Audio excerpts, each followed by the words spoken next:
What's going on? Hey, how's it going? What's up? What's How up? you guys doing? Doing good. Doing Oh, good. you know, had one of those days, but as you can probably hear, I've had one of those days. But luckily, Austin's a little bit more responsible than I am. No, No, you're good. You're Taylor, good. thank you for taking the time out of your day to join us. I know it's Yeah, of course. as of like recently, it's definitely been a productive couple weeks or 3-4 weeks since the Snyder Cut came out. Yeah. How's the aftermath been for you? I mean, you Like got a how lot has of it been people. since the cut came out? You know? I don't know. I mean, I was so happy when the cut came out. I finally watched it. I got to see it early. Part of they did the premiere a few days in advance, and then I watched the crap out of it. Yep. And then I think I watched it 2 or 3 times before it actually released because they're like, "Oh, you have access to it for the next like 48 hours." I'm like, "Okay," and I just watched it like 3 times in a row. Yeah. And then when it came out, I watched it again with my son, and I'll have fun. yeah, I mean, we loved it, and um, I was really happy to see everyone else love it too. It's kind of been unanimous. I mean, aside from the small minority of people who hated it before it came out and continue to hate it even after it came out, the praise around this project was just unanimous. It was everyone knew exactly what it was, and they knew exactly why it was better, and they loved it. So it was pretty cool. Yeah, I yeah, I couldn't agree more. So I think so. If you had to like maybe say what was the thing that you were most surprised like coming out of it the first time? Let me see. The thing that surprised me most, um, I think it was still the stuff that was missing, um, because Zack had his plan, and then we all know that he wasn't allowed to film a good chunk of his plan, but he still filmed a lot of it anyways. Um, but I Right. think it was something that was surprising to me was that a lot of the stuff that was talked about was planned, still didn't make it. Like the warehouse scene with I mean, we saw all the the the stunt team choreographing it, and we all kind of knew it was on the in the pipeline, but the fact that they still didn't let him do that was kind of a bummer because that would have been a cool scene. Yeah. But I think that was the only surprise I really had was how much that he wanted to do that he still didn't get a chance to do, hmm and the Green Lantern stuff. Right. Right. Which kind Yeah. of The Green Lantern stuff hurt. yeah, which kind of But like I mean, which kind of makes you think like if he couldn't do the Green Lantern stuff, for instance, the Green Lantern, word around the rumor mill is they said don't use that character because we're going to use them. If this was like I've heard you say it before, and many other people after you said it, but like if it was a one and done kind of deal, like or if they didn't have even a remote chance for maybe continuing it, like why would they really care at oh, the end of the exactly. day? And It I made no I find sense that legit to. logical. Yeah, I mean, especially with their big push to the multiverse, it made no sense to tell him, "Oh, you can't use this character because we're going to use it." But at the same time, they're okay with him using Ben Affleck as Batman when they have Robert Pattinson as Batman coming in the pipeline. So it's like, Right. so Right. why was the issue, unless you guys just didn't want your version to overshadow their version? And Exactly. and that's from one side of it. That's the only thing I can think of. But then again, you're toting the multiverse, but the Snyderverse is the only part of the multiverse they don't want, which I find weird. Like it just contradicts. They tend to. I feel like Warner Brothers. The only thing they're really consistent at is contradicting themselves Oh yeah, quite a bit. But I mean, overall, the movie has done pretty well amongst. Like I think Rotten Tomatoes, it still has like a pretty strong score. I haven't checked it in a while, but last time I saw it was like 70%, which would, yeah. I mean, that's like one of the highest rated Snyder films of all time, and I find Oh that yeah. just absolutely insane. I find that to be crazy. How, but Justice League was great, but like I couldn't believe that 70% is amongst his highest rated. Mhm. I was just like, people really just don't treat him well. Not at all. I mean, he's probably one of the nicest guys in Hollywood, and I think they use that against him because he really just doesn't fight. He I remember stories with Man of Steel that when they kept giving him notes on what they didn't want him to do, Chris Nolan ended up fighting for him because he just really didn't want to fight, which was just crazy to me. And then when we talked to Deb, she basically described him as like the sweetest man ever, and he just doesn't have a mean streak and just doesn't like fighting people. Like he just lets it happen. He's the kind of guy that will I think there was a story that she told, I think the Nerd Queens maybe, that Zack is the kind of guy where if the gardener does a bad job, he'll go out and mow the lawn again and just not say anything, and then still have the gardener come back next week because he's just a nice person. Yeah. Yeah. And that's incredible. I mean, I wanted to ask you because you kind of mentioned it. Obviously, it's illogical that WB and Warner Brothers don't want to. That's the only part of the multiverse they don't want to continue. They don't want to acknowledge. Do you think? Because I think a lot of people are wondering too. Do you think there's a lot of tension between HBO and AT&T as far as to continue this? Is 100%. there? Okay, yeah. I think a lot of people 100%. are wondering if it's just all Warner Brothers and AT&T across the board is just scrap it, especially with that trailer this week. From my understanding, and I'll talk about that trailer in a second because I think a lot of people are misunderstanding what that trailer is actually doing. Okay. The HBO wanted to continue. They wanted to move forward. They had plans. They had handshakes. They had verbal agreements to move forward. And then Toby Emmerich became in charge of HBO Max's production, and a lot of that stuff went back to the pitch phase, which was unfortunate. Right. And then you have AT&T. They don't they're not going to pass up on the opportunity to make money. So when they see something's trending at $1.5 million, 1.5 million tweets, they're going to say, "Hey, maybe we should capitalize on this." And Jason Kilar is a businessman, same mentality. If the fans are this passionate, let's go forward. Right.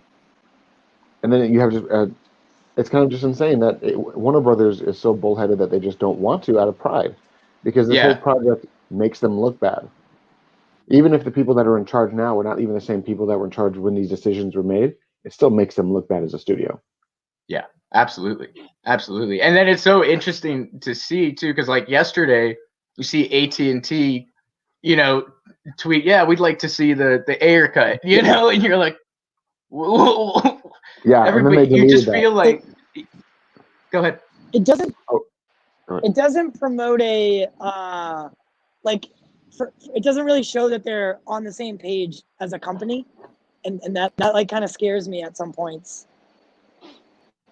Well, I mean, Chris Terrio in his interview when he just kind of ripped them to shreds, he talked about how one of the most frustrating moments of his interactions with them was when he went to a board investor meeting, and then random people at the board were starting dictating what they wanted in the film, and they were contradicting each other because it was their logic was, well, what if this guy has a grandson that likes this? You should do this. And it was there's no uniform decision. There's no trust in the studio. I personally think that if Warner Brothers had any business sense, they would let DC be their own studio and just reap the benefits from it, like Marvel has. Yeah. But I don't know. I was just gonna say that. Yeah. Yeah. Now, do you think that could be? Oh, go ahead. Go ahead. Go ahead. I'm sorry. Oh no, I was going to ask him. Do you think that could be? Go ahead, Tyler. No. All right. So do you think that could be beneficial to DC and to Warner Brothers? But who would you have a first pick to bring in to be the Kevin Feige? Because I feel like that's what a lot of people differ on, is who would you bring in to lead that charge? Because that job is really important in the sense that you're kind of, all right, I Kevin Feige has the whole vision, and then you bring certain directors in to fulfill small parts of it, but it has to be cohesive in the long run. I mean, it is a daunting task to create a coherent cinematic universe, and I just think that not a lot of people can do that job. I mean, there's always those joking responses that are kind of like a half joke where you're like, "Oh, Deb Snyder would be perfect at this." I honestly would love that. She's fantastic. She's a sweetheart, and I could see her do the job very well. I also personally would be 100% cool with J.J. Abrams doing something like that, because whatever you feel about him as a director and a writer, the projects he produces are always top tier quality. So he does have a good sense for getting talent. So that would be a good thing. That'd be like a Feige level thing for me. But it's honestly one of those things where I think they need to be in that mindset before they can even speculate on who would run the show, because they still believe they can micromanage success. Right. And that's a obviously interesting topic of debate too. Is like, I think so many people are like, no, we like what Snyder did. Don't do the Marvel formula. Do your own thing. But I want to kind of hear your take. Do you think it's like not necessarily copy Marvel's formula to a T or do all that, but do you think it's a bad thing to necessarily take pieces and parts of it and go that route? I think, you get it, like you said, separate the studio and all that. I honestly think that what Marvel has done was unprecedented, and it was kind of like a one-time absolute success. Like there was no way you can replicate that. And I mean, a lot of people think that I'm just a pure 100% blood DC fan. I love Marvel too. I don't like a lot of their decisions in their movies. I get mad at their decisions in some of their movies. Because and maybe it's like the gatekeeper inside me. I read Marvel comics as a kid. I love that stuff, and my favorite comics were always the X-Men and the Spider-Man. And I felt like they grossly mishandled Spider-Man in the MCU. And don't even get me started on how mad I am about the Alfred Molina stuff from yesterday, because that not only downplays every aspect of that character's arc in the Spider-Man 2, that it makes it almost not worth it.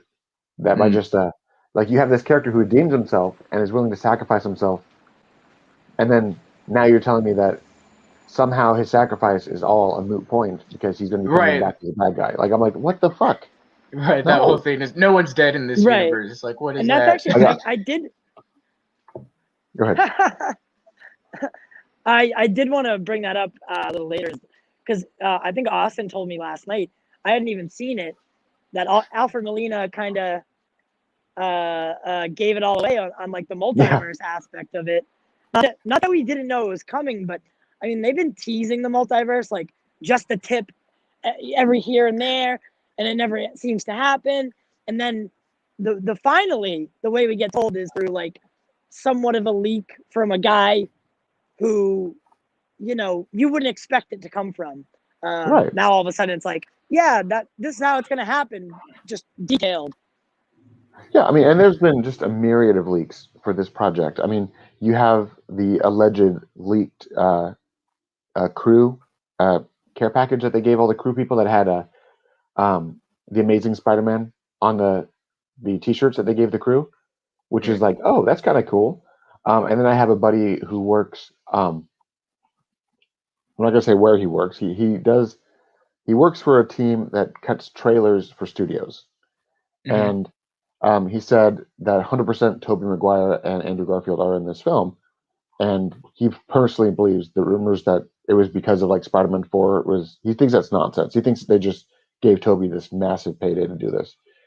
So, but you have, I don't know. I feel like what Marvel is doing with their multiverse is kind of a weird angle of doing it, and I think DC has the ultimate opportunity to just let artists be as creative as they want without any interference. If they allow them to do that, they need to stop micromanaging and just letting it happen. I mean, Joker, for instance, was one of the biggest movies of the year. They didn't believe in it. They didn't think it was going to be successful. They even passed off like production and stake in benefits to another studio because they just didn't think it was going to work. And then they made $1 billion and they all look like idiots. Right. So exactly. Just let the artist be the artist, and if it works, it works. If it doesn't, it doesn't. But micromanaging does not work. And let the audience decide. Yeah, I feel like we see that time and time again. Definitely a problem among studios. Is that's what I always found like difficult. Like if I was a chef, right, and you hired me to come in and do a job, cook a meal for, 700 people, and then, you hired me, but you don't actually let me cook. Like, then why'd you actually hire me? Like, why don't you just do it Right, yourself right. if you're gonna micromanage me the whole time? And that's the way I've always like seen this is like, Yeah, they the job hire these description great is for head directors who, chef, and then they turn you into a sous chef. Like, what the fuck is that? Like, yes, no. So yes, it's insane. exactly. So I mean, the trailer that HBO dropped definitely Yeah. pissed some people off.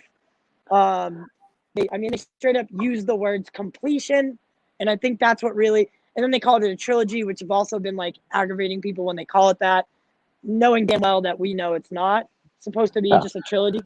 Well, even then, So what's that? What's the going word on there? trilogy doesn't mean like a completed story.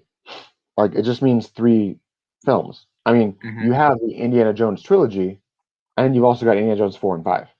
You have the first 3 Fast and the Furious movies as a trilogy, and then you have the other Yeah. like 7, and then you have even the latest movie when they said, I think Vin Diesel, I think recently just said, he said that his next movie is going to be the end of the family trilogy part of the Fast and Furious franchise, which is like 8, 9, and 10 is what they're essentially saying.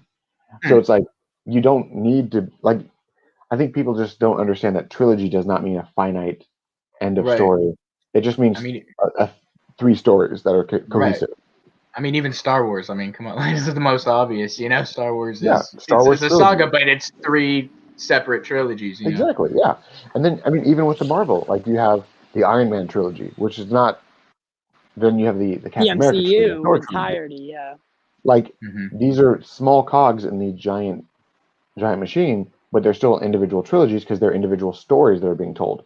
And what Zack essentially is doing, I mean, what this essentially, from what I gathered from the trailer, was that it wasn't saying that this is the end, this is it, this is over. This was the initial trilogy that Zack wanted, that here we have now. And if they do anything else after that, that will be a continuation of the story, but it doesn't negate the fact that this is the first trilogy.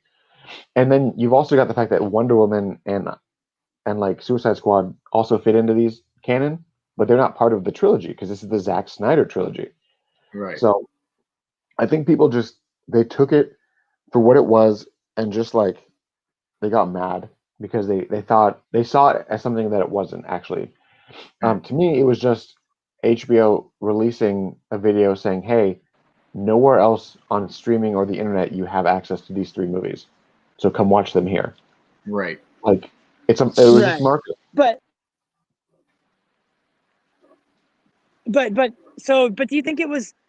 Do you think maybe someone should have like from HBO or Warner Brothers or got wherever should have been like, hey guys, maybe let's not use these words. I think somebody in the end was like, "Hey, phrasing didn't work here," Yeah. but I don't think that. I don't know. I mean, I'm reading the comments right now, and even people are saying like, "Yeah, the Lord of the Rings trilogy is its own trilogy, but it's also a continuation of the Hobbit." So, Exactly. which, in the same sense, if you read the Lord of the Rings Right. books, essentially the exact same story as the Hobbit, just from a different point of view.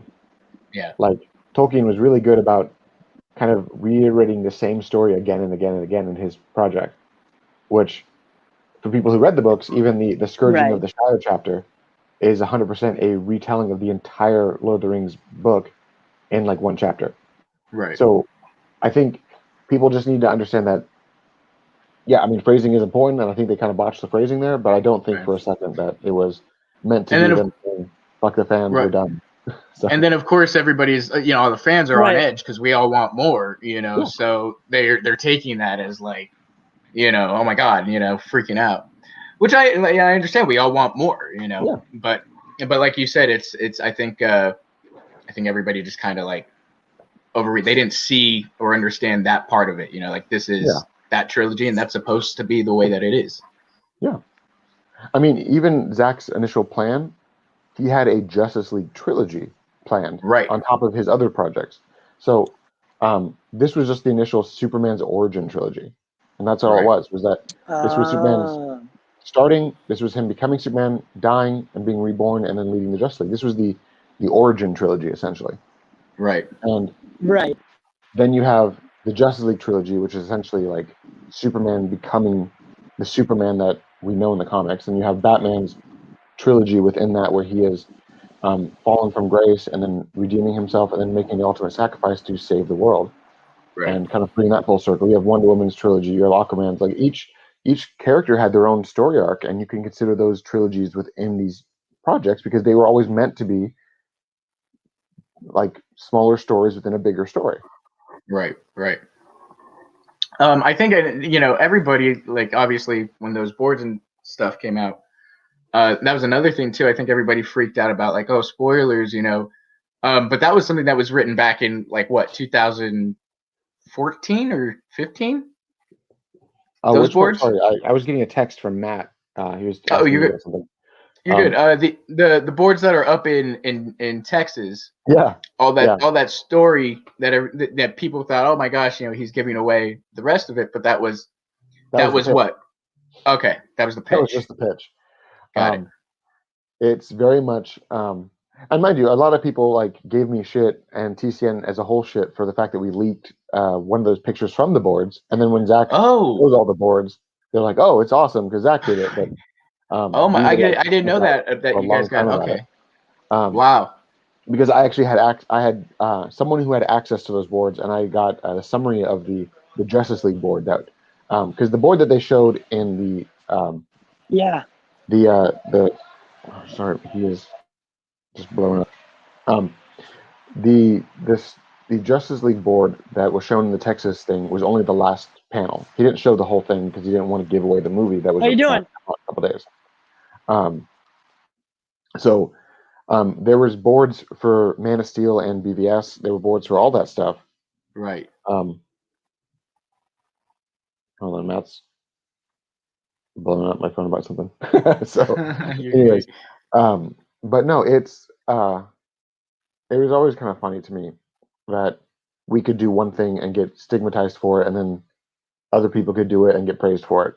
But aside from that, that was Zack's initial pitch. He had worked with Jim Lee and Jeff Johns on presenting that pitch, and that's where those boards came from. And then after the filming happened, he made new boards for what he was planning on doing from here on out. And he said that he's not releasing those boards because on the chance that they do continue, he doesn't want to spoil the project. Mm-hmm. So there are more boards. So yeah. And now, do you think, well, I just want to hear your opinion straight up. Do you think the Snyderverse is going to happen? I personally do. Okay. I think, the fact that they had planned it before Toby Emmerich kind of squashed those plans and kind of said, no, let's repitch it after the movie comes out. Like, they had done a lot of groundwork. They had done a lot of planning. They had done a lot of preparation so they could do it. And now you've got other outlets essentially saying the exact same thing we said a year ago, so it's either, and I've said it before, it's either these people are copying us or the likely matter, they don't know who we are, and their sources are saying the same thing that we got last year. So I do think that there's a lot of like people out there that are now talking about it. And I definitely think that in some capacity it's going to continue. We have even the tone is changing from some of these conversations. Ray Fisher months ago said he was not going to be in the Flash because they don't want him, and now his most recent interview like a week ago said, hey, maybe we can work this out and I might be in the thing. Like, you're seeing, if you're reading between the lines, you're seeing kind of a shift in the narrative as the people who are now bitching saying it's all over are only the ones doing it, and the actual press, the actual details that are coming out are not alluding to that same fact. So I definitely think in some capacity it will continue, and I think that you can't ignore the fans long enough to they think they can ignore the fans, which is fine. Yeah. But the moment Zack says I'm done, you'll see a mass exodus from HBO Max, and they'll see that it's going to hurt their wallets. And agreed. I've already talked to some people, some people who are actually production team, like people who worked as cameramen and actual set photographers saying that after the movie comes out on 4K, they're just going to cancel their HBO Max subscription until Right. Warner Brothers gets their head out of their ass. So you have cast and crew already planning to boycott, which is kind of amazing. But it's I think they realize that, and I think they know that if they do continue to ignore fans, it's going to get worse because they ignored us for years, and now we have the Snyder Cut because they stopped ignoring us. Right. And that was my second question, because you mentioned obviously I'm with you. I so hope, and I want to see it continue. But you mentioned continue in some capacity. Do you think that if it wasn't going to be another film on HBO Max or a series or whatever, I mean, I think it would be idiotic of them to not do, I don't know, a comic, an animation, something that, because there's so much meat there, there's so much story. So do you think fans would be accepted of something like that? No, not at all. No, I don't think fans would accept a comic. Okay. I think the last thing that I heard was that they're talking about doing it as a show. Okay. And that way they can control budget better. And that would make more sense to me for HBO. It makes more sense from a marketing standpoint. It makes more sense pretty much in every regard, that if you do Zack's continuation as a show where you get episodes weekly, then you're going to kind of lock these people in and hook them in. Yeah. So, and we have a guest. Oh, what's up? What's up, guys? Hello, Matt. Nothing much. What's up, man? I haven't seen you in a while. I know This you is like can't see when me Ryan down. will pop in on our streams just unannounced. You Like, can't I'm see watching me the either. show, I'm coming in. Right. Oh, I love Ryan though. Ryan's great. Ryan will always get a link, no matter what the day is. But yeah, I was just listening and texting Taylor. Then Taylor's like, "I'm on a show," so he passed the link through, and I got some time right now. I can't stay long. I'm doing a bunch of stuff right now, but yeah, I thought I'd say hi, support the show. I like Pop Culture Corner. I think it's fun, and Taylor's a cool guy from time to time. Nice. I do miss you. I miss you, Matt. I miss you being on the Lightcast. Yeah. I get, Yeah. Josh is doing all right, though. Oh yeah, Josh is great. Josh is amazing. Josh is doing pretty well. Yeah. Yeah, Josh is doing a lot of stuff right now. He's really busy this week. That's kind of why he's doing a show today. He's going to be doing a Let's Talk today. So I think Taylor's going to be on that one tonight with him. But he's catching up with some stuff. But he's going to have a show tonight, which would be kind of cool. I know a lot of people are asking questions and things like that. Yeah, I kind of honestly, when I talked to Taylor about doing this today, I kind of forgot JusticeCon was today. Well, if I had remembered that, maybe I would have been like, yeah, maybe we do it next Saturday or something. But it's whatever. Things happen. But I mean, so they've already had on, what is it? Ray Fisher and Ray Porter, I believe, were in the first couple. And then they've had Ray Porter. They have Ray Porter, yeah. Ray Fisher's going on right now. Right, I thought Ray Fisher, I think, just started. Okay. Cool. Yeah, and then I thought that was cool that Dave, was it did I see that Dave Bautista is going to be there, or was that someone just telling me that? He's supposed to be there tomorrow. Tomorrow. Is it tomorrow or just later today? I think he's going to be it's promoting tomorrow. Army of the Dead. Yeah, tomorrow's Army of the Dead. Today's which Justice League. Mm-hmm. Okay. Yeah. I think they're doing great things with that, and I'm really excited for them being able to continue it this year, and then I think it's going to expand and do a little bit more of that. So hopefully we get some cool little tidbits out of it today, like little notes of maybe during production, or maybe another look at Army of the Dead in a small capacity tomorrow. But it is what it is. Yeah. But so Matt, what have you been? So you guys have been, just to talk about you guys, like your show, Lightcast, for a second. You guys have expanded it to multiple shows. are you guys looking like create a network of different shows? Yeah, we actually have another show coming. We haven't announced it, but I think people kind of figured it out. It's a show that Taylor and the team over at the Cultured Nerd are working really hard on. I think it's be very different than what people have really kind of imagined from these types of shows. Is we're kind of in a way taking what the Cultured Nerd does and what they do on their website, and we're going to start implementing it into quick 5-10 minute episodes that drop fast information and just quick updates for a lot of people, because I know that a lot of people want updates for past articles or where did those go. They're basically going to be doing, things that they don't write articles about, but they have updates on. They're going to start dropping them on that show. So they're going to be quick insert videos that play throughout the week whenever they have an update. Very cool. That's actually a really good idea. No, but I think you guys are doing cool stuff, and I always enjoy watching. But like I said, I feel like that's when I head over and I'm like, Matt's not there. I feel like I'm missing a piece of me, like when I watch it. But it's getting there. Josh is doing a really good job, and I'm really proud of him. Yeah, So, man. I think it's going to be good. I think you guys were talking about Restore the Snyderverse, right? Mm-hmm. Yeah.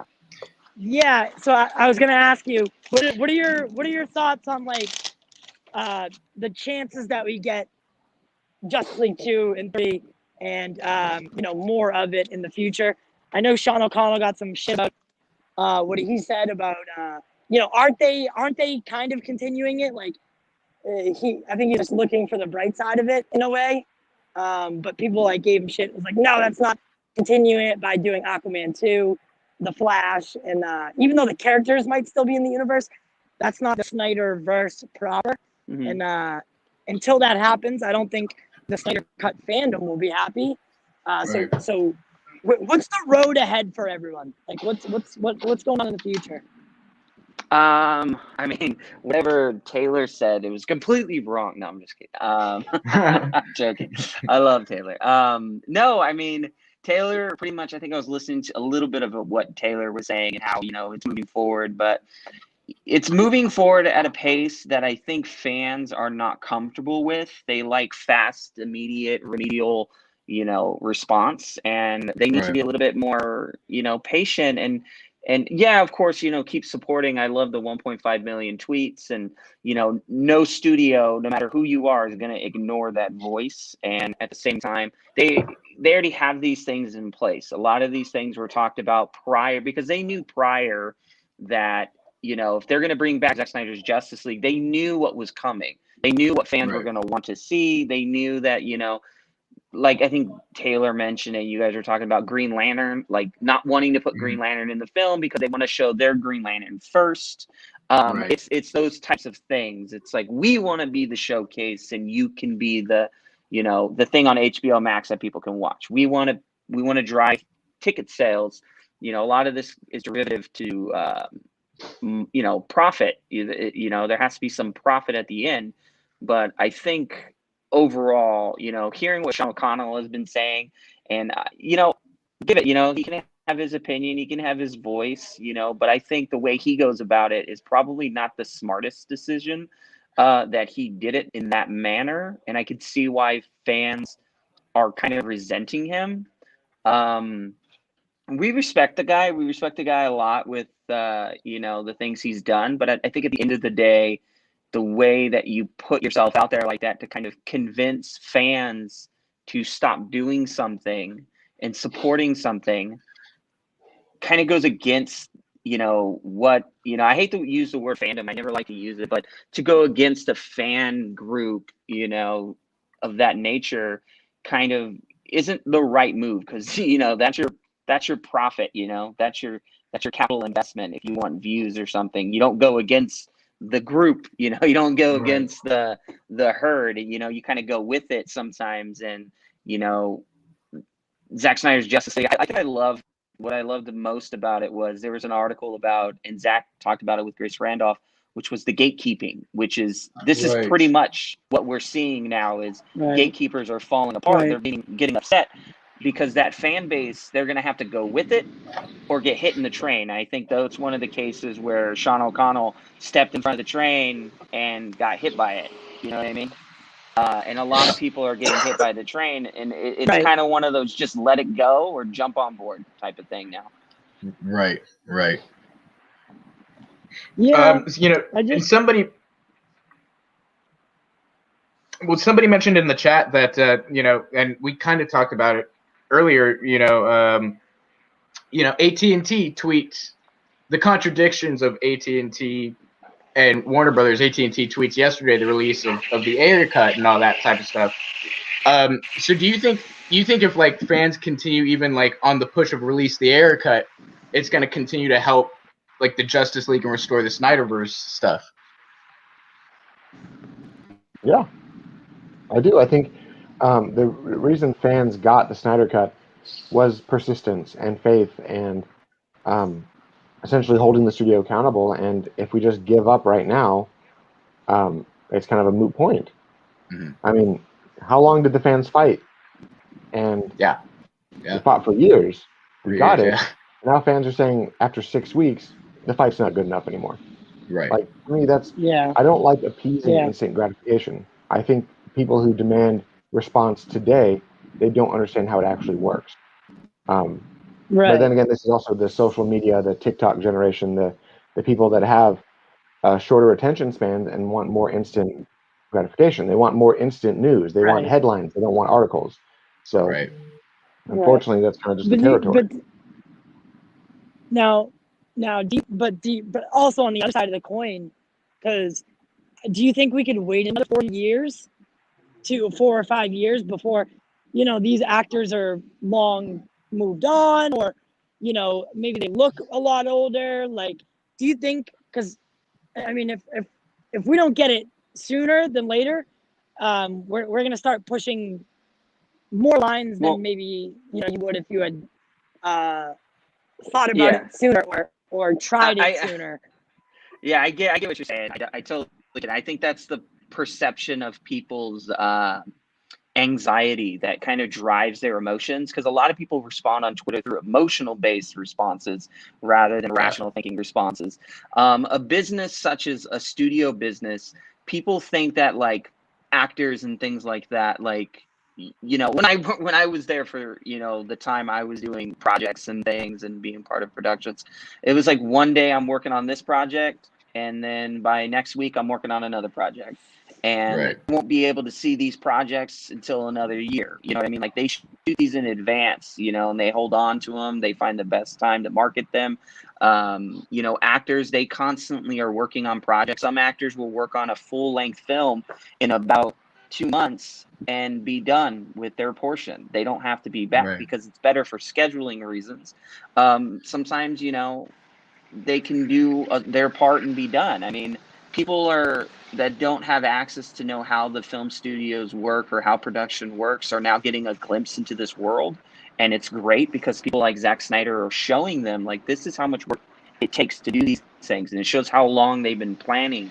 Like, Zack's had these storyboards since like 2013, 2014, and he's been planning this all along, and now, he's adopted those storyboards to be more current with what he's doing. And those things are done too, like these things were completed years before Zack Snyder's Justice League was even finished, and they still tweak and change things just because they're not putting it out there. Fans sometimes need to kind of relax and trust in what these creators and filmmakers are doing.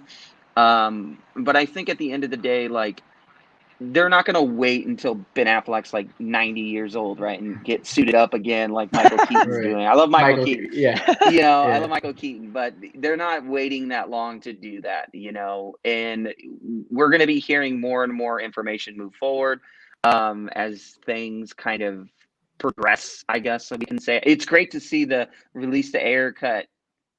Fans have like really pushed yesterday. I was getting notifications left and right. And I was like, wow, this is amazing. And then David Ayer drops a a black and white image from, the cut. The final and battle, it's yeah. and it shows Diablo alive and well again. And it's like, guys, the cut is real. It's sitting right there. So Yeah. That's another thing too. You said as time goes on, we're probably going to hear more and stuff. Next week, there's that AT&T call. Do you guys think we're going to get anything? And if so, what do you think we're going to get from that?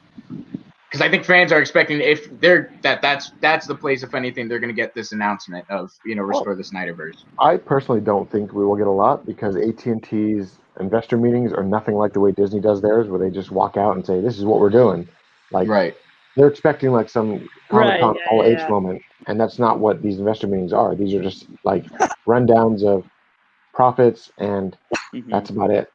Okay. Yep. This is not meant to be anything more than just a, by the way, your money's still in good hands, continue to invest. Right. So anyone who's trying to spread that information, saying that if you don't hear it, then we failed, I wouldn't take that person seriously, because they probably don't know how these meetings actually go. Okay. For instance, the GameStop meeting that just happened a few weeks ago. Right. It was an hour long.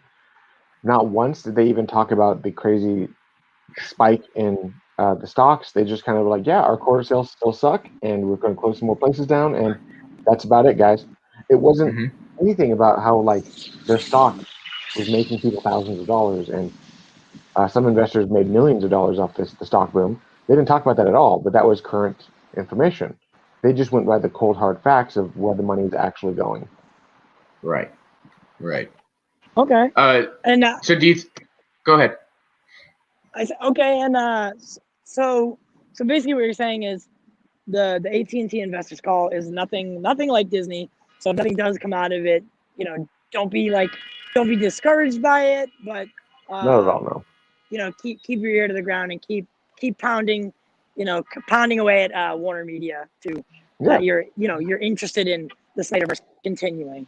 Yeah, I mean, think of it this way. I mean, back when Zack had his first meeting with Warner Brothers about making this film happen, there were articles that same week that the project didn't exist. Like, just because there's something happening in the background and they're actually having these conversations doesn't mean the general public are privy to that information. Right. So, absolutely, yeah. So, okay, do you think we'll get any numbers then? At least that something like that is to. Honestly, I hope so. I think the fact that hell no. To me, the fact that they haven't given no. numbers yet is very telling, but they haven't decided what to do yet. Yeah. If they were like, we got numbers for what, the Nevers, just like after like the first day of streaming. Yeah. The next day they were like. But at the same time, we already know the drama behind that project. We know that Joss Whedon was canned, and this project is likely not going to move forward with a second season because of Joss Whedon. So they had no reason to not show those numbers. Like, oh yeah, it did pretty cool, and they just like move on. It wasn't meant to be like, like it's not like Zack Snyder's Justice League, where it literally crashed servers and caused issues for hours and for days, and they realistically they didn't know they were going to have that level of reaction. So clearly, by not showing anything, they're still deciding what to do. Yeah. They're not being naive not to show, and I think people have that misconception, and again, it goes back to that anxiety of the fan, right? Because a lot of fans, they don't care about the logistics and the semantics and what's going on behind the scenes. They just want to know, like, hey, and you keep a fan in the dark, especially people that aren't familiar with how it works. They're going to be a little bit more anxious and responsive. They're going to respond very aggressive or very direct, and sometimes we just need to be a little bit more, not, I wouldn't say patient, but it seems to be the only course of action is just be patient, be friendly, keep tweeting your support, keep watching the film. Don't unsubscribe to HBO Max because you didn't get a response.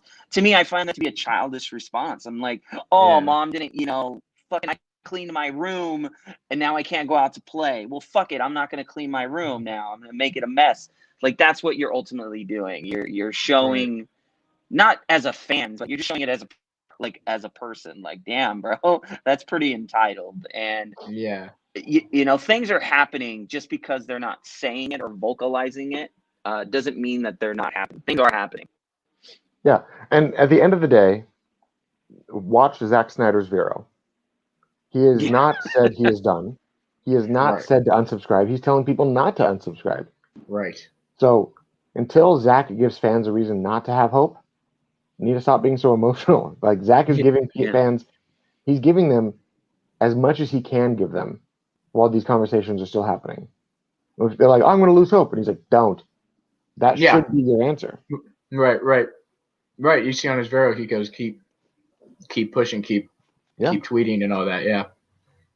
I mean, and then you have to watch people from like TPZ, right? I mean, David Avery, Ohio Dave, the other day when he said, this is the moment, make your voice be heard. Why would he say that?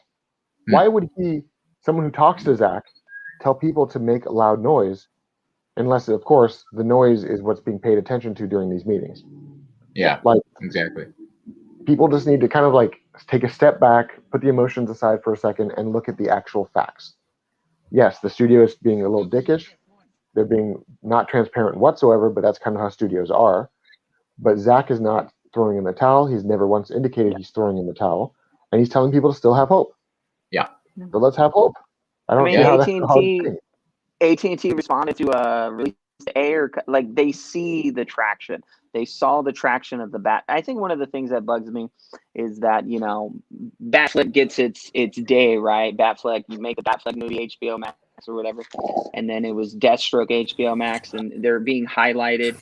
And then, for me, it's all about not trying to upset or trying to change opinion for clicks or views. I was never about that. I'm never about that. I actually am against it. Because what it does is it ignites fans to emotionally be responsive to the information, right? So you're using a little bit of, their pathological insights to drive their emotions to click, view. Oh, now the story changes. Fuck that. You're a liar. This. And it's like, Okay. Sometimes we have to look at where this information comes from. It was great to read the Guardian article. I think I retweeted it for, Lightcast. I think we retweeted it a couple times. And that article right there is pretty much, painting a picture for people. If you know how to read that article, it's pretty much painting a very, I don't want to say something that gets tailored. It's painting a very imaginative picture for what's happening for people that has been happening since last year, right? And it's in that article, and now you can see the ambulance chasers coming out to jump on that now, because it is if people are smart, and a lot of these bloggers are smart, they just know how to use information to kind of drive their own traffic, then that's what they're doing. And they're going to profit off of it as much as they possibly can. And fans should be smart enough to read these articles and be like, I see what's going on here. Yeah. So. Yeah, I like how Twitter will now remind you, like, hey, you didn't read this article before you're going to retweet it. You should probably do your research. I thought that was funny the other day because it made me think, like, There's it just made me think in the grand scheme of things, like how many people like really don't know what they're maybe retweeting or promoting when they are doing it. It's they read like the headline of it and then just, well, that sounds good to me. Click. Yeah. So the Snyder, okay. This is like the devil's advocate, like playing that hand of it. Do you think it's a bad thing for Warner Brothers to just kind of like want to move on and maybe do their own thing? Like, is that really a bad thing? Like, are we, does it have to be all or none? Or can we all, enjoy what they maybe have on the slate?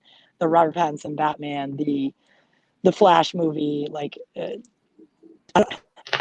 part of me wants to let Zack just go do other things. I do. I understand that sentiment. If that makes sense. I do kind of agree. Like, do we need I know I would love the Snyder Cut to be, like, the Snyder verse to be restored, but if it doesn't happen, like, do we still like DC? Do we still watch their movies? Do we still enjoy their movies? Like, Is that something to be ashamed of? I think it comes down to the individual person. If you can find enjoyment in other projects and still like, it's like I personally was kind of on the upset side when Ben left the project for the Batman. But everything I've heard about the Batman, I'm excited as hell for it. I don't care that it's not connected. I don't care that it's its own thing. Literally every detail I've heard about this project makes me want this project tomorrow.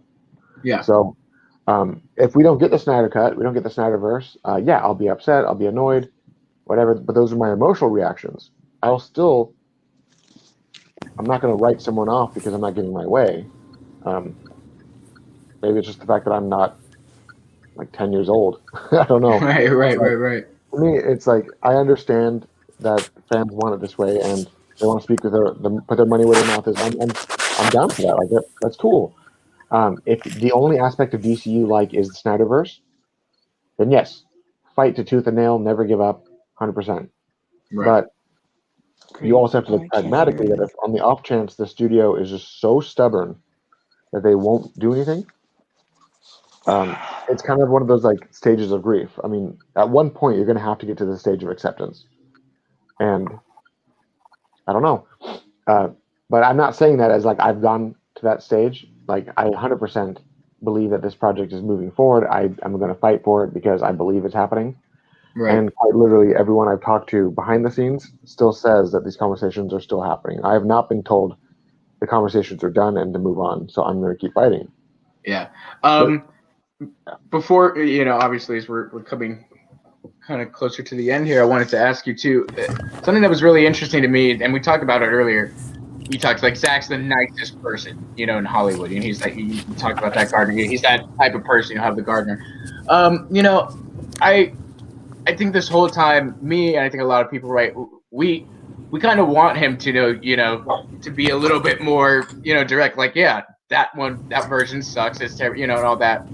And I think earlier this week, he finally said something about Army of the Dead, that we're not seeing a bastardized version of Army of the Dead. We're seeing the full. So after all that time, Zack is such a professional. And such a gentleman that's the most he's said of that cut and all. What did you guys think and kind of, how do you guys think his response to all this has been? For the people that I know that know him, they all say yes, he's the wonderful person. He's like the sweetest man ever. Like, but he does get mad, and I think I remember distinctly talking to someone who was in his camp the day that the Snyder Cut leaked on Tom and Jerry for that like 2-hour span. And his response was like, okay, that sucks. Let's move on. Let's fight the good fight. But I heard that privately he was just fucking livid. Like he was just so mad. And but this is Zack's professionalism. He's not going to be the asshole. He's not going to be that person because that's not how he is. That's not him as a person. He wasn't raised to be outspoken and like a giant dickhole to people. Like he was raised to show people with the respect that he wants. So I believe wholeheartedly that he's kind of like what David Ayer said. He plays the good soldier when he has to, but he does fight his battles when he needs to. Yeah. And I think that Zack is that very poised and very rational thinking individual, and he shows it. When he's happy, he's happy. When he's not happy, but he's in a place, he'll show it. And he is a creator, and his job as a creator, now running a production company, like Cruel and Unusual Films, but now expanding farther into the animation world. It's great to see him working with Netflix with Army of the Dead and the Army of the Dead universe, which a lot of people, again, I think I made this clear, he can work with HBO Max, and it's okay if Warner Brothers wants to go and do their own thing and make their own films and be standalone DC properties. I still love that idea. And if they continue doing that route, they'll make a lot of money. It's profitable. I think Todd Phillips made it clear. Black label films, will profit. And if they do them right and they let the creators do them, but you can have this universe be still built within a multiversal world is the direction that they're going. that can still be profitable as well. But they need to cut the people out that are making it toxic, and that is the hardest thing to do. You cannot shave the toxicity without a lot of fight back. They're gonna fight back as hard as they possibly can to still be attached in whatever capacity. But you're gonna have to, it's okay if Zack doesn't make it onto the screen with Warner Brothers, and I don't think he cares. I think that regardless, he just wants his story out there, and he'll do it anywhere. So yeah, I mean, take for instance Army of the Dead, right? Back when Army of the Dead was under Warner Brothers and it was not being directed by him, it was being directed by another fellow, and Zack was producing it and he was helping craft the story. A very different story. That story involved a main character trying to rescue his daughter, and then the discovery that zombies were smart, which is kind of what we're getting in this movie, but they were also impregnating normal people to make hybrids. And like, it was a really crazy story. Right. And I don't believe that that's what we're getting at all, because that was very much a very different version of the story that the studio was pushing. And now that he went to Netflix and is controlling it from the ground up, now we've got zombie tigers, and I couldn't be more excited. Right. Yeah, zombie tigers. Zombie tiger, right? Dude, that's gonna be epic. I think that's, and you mentioned it. I think that's what people I think are kind of worried about. Is like, oh, if he's gonna do Army of the Dead, then he can't do, the other stuff. But I think like you said, it's totally possible, especially at HBO Max. Well, I mean, he's got other people that work for his studio. There was a team in Germany that shot a prequel. Right, to shot the Army of the prequel. Dead. And they did the animation, Army of Thieves, there it is. And, Las Vegas, the Army of the Dead animated show that's coming out. I mean, he's got a whole world that he's doing with Netflix, but he's also a director and a creator as well. And he will go anywhere, essentially, who wants to see his work. And, Warner Brothers is not, I mean, they're not naive that he makes money. And HBO Max and Jason Kilar and Boys and all them, they understand that he's a prophet. Like, he is an economy that we need to keep close. Because if we lose him to another studio like Paramount or, one of those other big ones, I mean, it's that's going to be a big loss for them, and they can't afford losses right now. They need profit. They need content on that new streaming service. So, like, for instance, here's an example. J.J. Abrams currently has 59 upcoming projects that are in active or pre-production. Yeah. Just because you're doing one thing doesn't mean you can't do 58 other things. Right. I think people need to realize that, yes, these are people. They are just one person, but they do have production teams. They have production partners. They have projects that they're handing off to other people. They have writers that work under, and they can multitask because that's the job. So, I mean, all 59 of these projects that J.J. Abrams attached to does not have him listed as director for any single one of them. He's producing and executive producing all of them, which means he can still direct a handful of things on top of it. So, just because Zack is doing one thing for Netflix doesn't mean he can't do other things for someone else. Because according to what I'm seeing here on J.J. Abrams, I'm quite literally seeing Paramount, Paramount, HBO, Warner Brothers, Paramount. Jeez. He's doing projects for multiple studios at the same time. Yeah. He did a Disney one. I mean, to only work in one studio is not good diversification as a director or producer. Like, that runs your own studio. That's why a lot of these people make their own production studios, like Stone Quarry or Bad Robot, or I think Band Apart. I think that's Quentin Tarantino. So they all run their own production studios that attach themselves to other productions and produce other films. I mean, Quentin Tarantino, he produced he presented Hostel, right? And they made a whole Hostel series. It's like, Robert Rodriguez and his team produce other projects, but he still directs a project. He worked with James Cameron on Alita, so it's like, they need to diversify in some fashion, and people need to see that. But I do got to bounce. It was a pleasure, Taylor. It's always fun to see you. I'll come over by later tonight, and we'll hang out and get drunk off Kool-Aid and stuff. Um, much love. I still think fun story. The other day, Matt was calling me, and I was driving home from work, and his fiance, I can hear her in the background saying, "Who the fuck are you talking to again? Why are you cheating on me?" And she's like, "Who are you talking to?" And he's like, "Oh, it's this person's named Taylor." And she's like, "That's a girl's name." And he's like, "Well, he's 220 pounds and 6'1". So I don't think it's a girl. Gosh. But it was right. like the Allstate commercial. It's like, well, he's wearing khakis. yeah. That's too funny.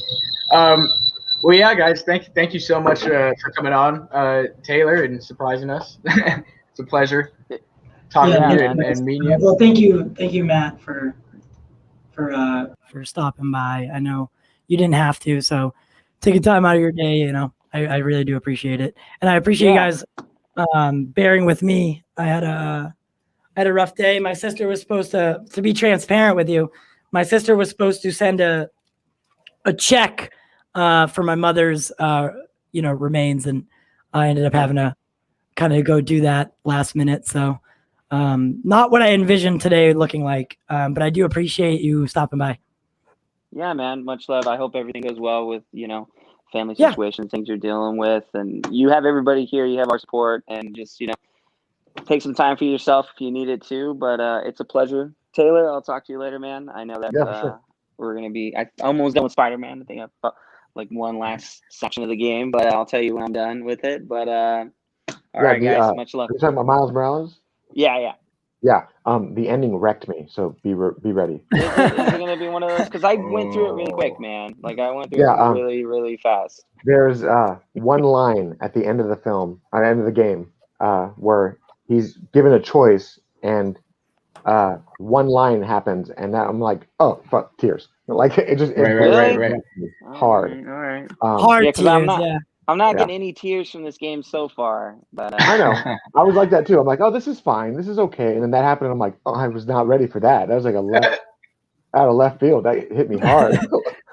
Yeah, but this is definitely Tom Holland's Spider-Man for sure. So it definitely is. But all right, guys. All right, man. So we have a couple minutes left. I won't keep you too long, Taylor. I know we all have things to do today. But I just want to get your views on a couple different things. While now everyone can see me.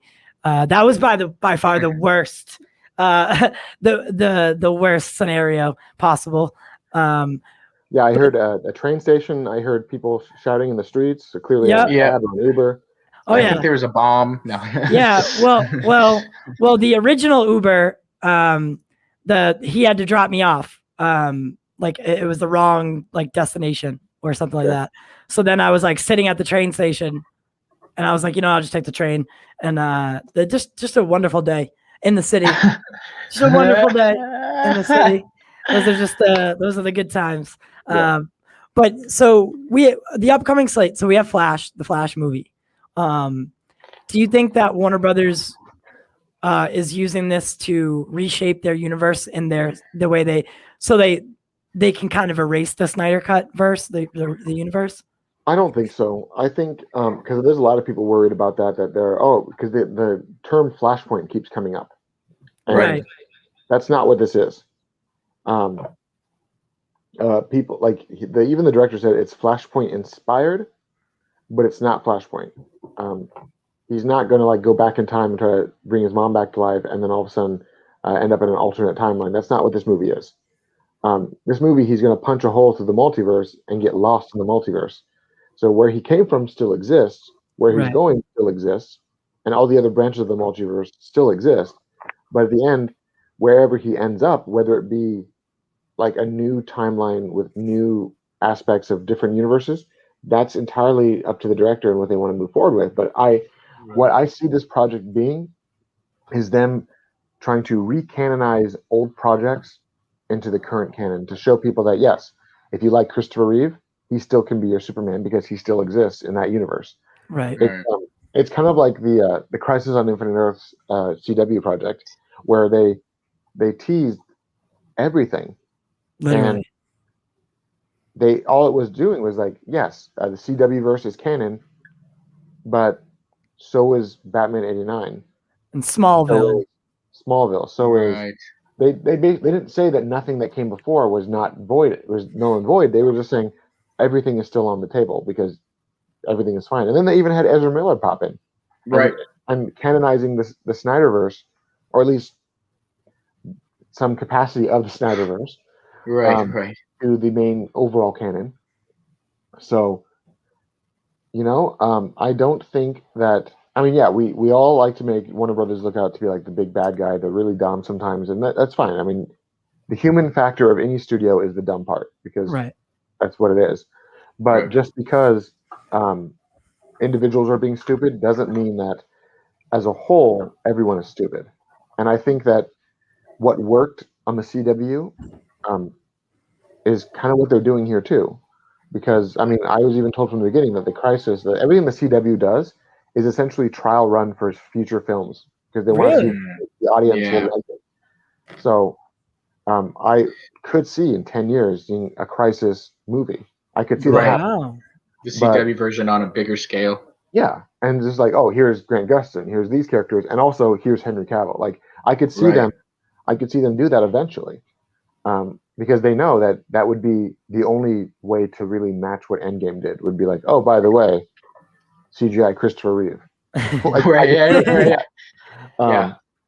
So I could see them eventually do that one day. Doesn't mean they're saying it right now. No, purely speculation. But I believe that as dumb as the studio can be at times, that they're not going to like wipe everything under the rug and just alienate a good majority of their fan base. Yeah, I think they're trying to find a happy middle where they can still do things. And like Matt said, the best way to do that is to get rid of some of these gatekeepers that don't see the bigger picture. Mm-hmm.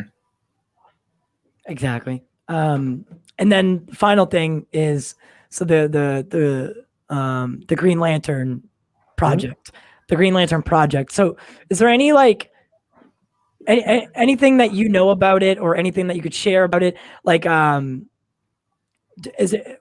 we really don't know too much about what it's going to be besides, all right, it's got all these people in, they're going to use all these different Green Lanterns, potentially 2 different timelines. At least 2. I think maybe 3 at this point, actually.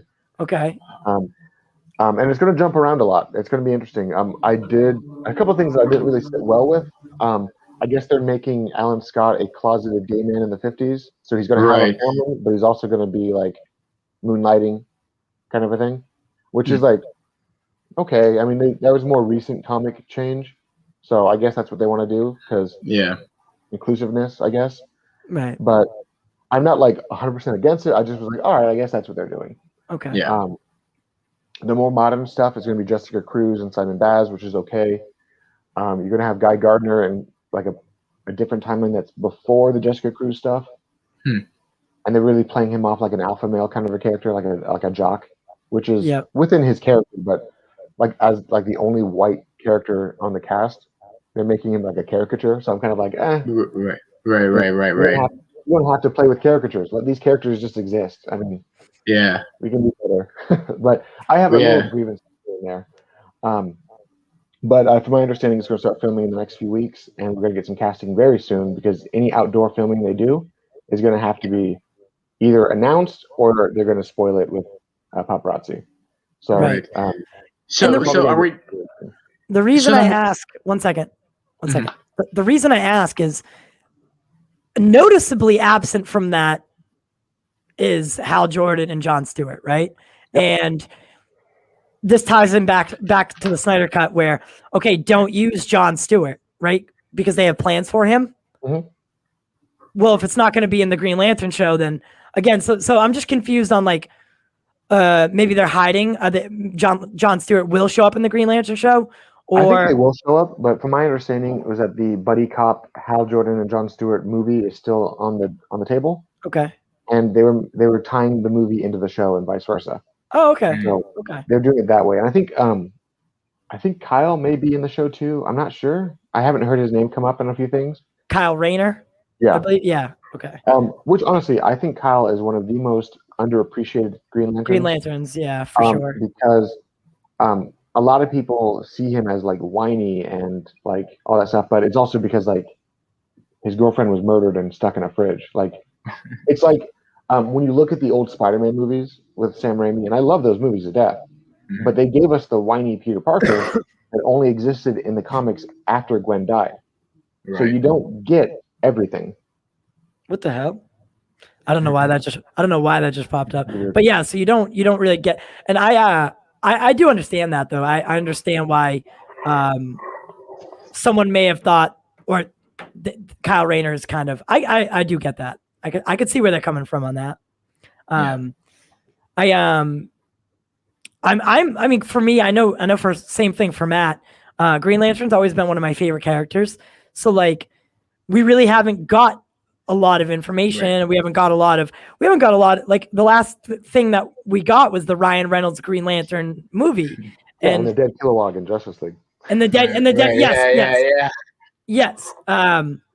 So it just seems like such a big character to be leaving out of all the beginning plans, because I mean, he's really a founding member of the Justice League. I just, it's like, what were they afraid to use him because of the Ryan Reynolds stuff? Maybe. I mean, and then you've also got John Diggle is Jon Stewart on the CW. Right. Yeah. So we know that they're going to use Jon Stewart eventually because he got the ring in the weirdest way possible. They teased it at the end with just a green box with the glowing on his face, which I thought was, has he ever shown up since then? I don't know. I don't watch the CW. Neither. I gave up on it, honestly. I tend to give these shows 2 seasons, and if the show's not good by second season, I kind of move on. Right. Which coincidentally, always the second season for these shows is always the best season. Mm-hmm. But then there's like an immediate drop off in quality by season 3. Yeah. So. Agreed. Well, I mean, the future, at least in my mind, the future is hopeful. Nothing is saying that there won't be the Snyderverse. Nothing is saying that there will be. But we do know about all these other films, Flash, Robert Pattinson, Batman. Now we have J.J. Abrams and Ta-Nehisi Coates working on a Superman. So, there's projects in the works, but not the ones that necessarily we would like to see. So, I mean, it's still up for debate, and I think that's why we can still talk about these things. I feel like Marvel will come out and just be like, all right, hey, this is the next 5 years. Right. This is the movies you're getting. Let's get amped up for it. But with DC, it's always kind of set guessing and is it going to be this or that? And I feel like that's pretty frustrating, and that's what leads to these conversations. But mind you, Warner Brothers and DC, they greenlight a lot of projects that we don't hear about, and then the problem is that they have a lot of leaks. Like for instance, Michael Bay was supposed to give us a Lobo movie 5 years ago. Right. Steven Spielberg was supposed to give us a Blackhawks movie about 5 years ago. Right. We have a lot of leaks where you're like, oh, this project sounds pretty cool, but it doesn't really go anywhere because it's not even in the pre-production phase. Right. So New Gods. Disney is pretty good about announcing stuff when it's already in that phase where they can say, yeah, we're making this movie in 6 months because we've already done all the pre-production. Warner Brothers just has an issue where people just leak shit all the time. Yeah.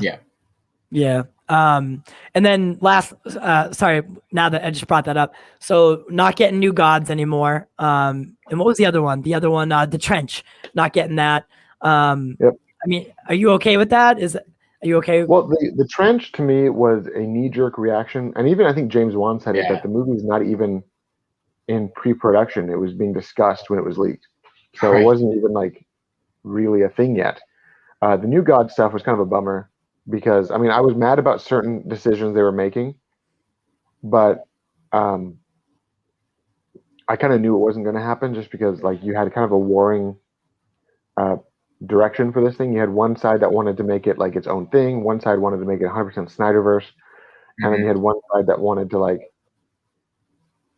don't know, do something very different than the other two.